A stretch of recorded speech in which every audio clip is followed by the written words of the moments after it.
Dans cette vidéo, nous allons d'abord décrire l'esprit humain caractérisé par trois capacités: la capacité à réfléchir, à analyser, à remettre en question les événements. La capacité à mémoriser et à aller chercher les informations en mémoire, la capacité à calculer, à programmer. Ensuite, nous verrons comment les nombres peuvent influencer l'esprit humain. Enfin, nous parlerons des raccourcis de raisonnement. Souvent, les notes obtenues à l'école sont issues de l'état de notre esprit, à condition d'avoir la motivation.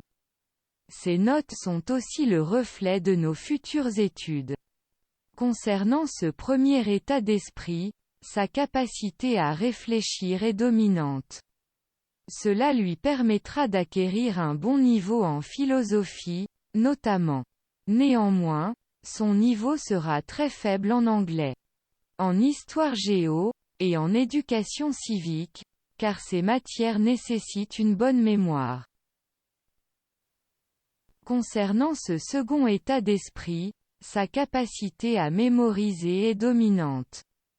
Cela lui permettra d'acquérir un bon niveau dans les matières nécessitant une bonne mémoire. Ces études probables se baseront sur des cours à apprendre par cœur. Concernant ce troisième état d'esprit, il y a deux capacités dominantes. Cela lui permettra d'acquérir un bon niveau dans les matières nécessitant une bonne mémoire et dans les matières nécessitant beaucoup de calcul. Sa facilité à réussir dans ses domaines d'études préférés lui donnera de la confiance. Cette confiance lui apportera de la réussite. Cependant, les notes sont des nombres, et parfois, certains esprits s'y attachent inconsciemment, et basent tout leur raisonnement sur des nombres. Ils jugent, alors, la valeur d'une personne que sur des nombres, sans tenir compte du sens second du mot valeur. Ils se créent leur propre système hiérarchique.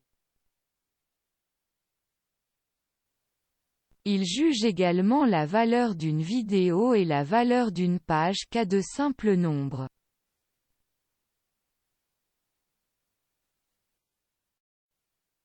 Ces esprits s'attachent à de grands nombres par rapport à leurs notes.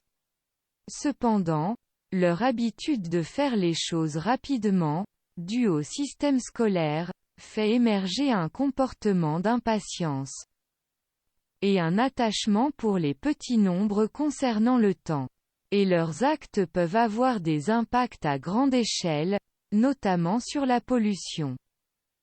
Si le mot raccourci peut nous faire penser à des trajets, il est remarquable de constater que ces mêmes esprits recherchent des raccourcis partout, même dans les raisonnements.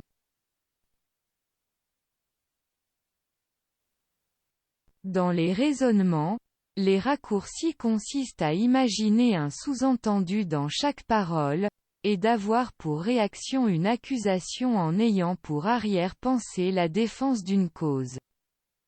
Cela se traduit souvent par le début de phrase « tu dis ça, donc tu es », suivi d'un terme négatif.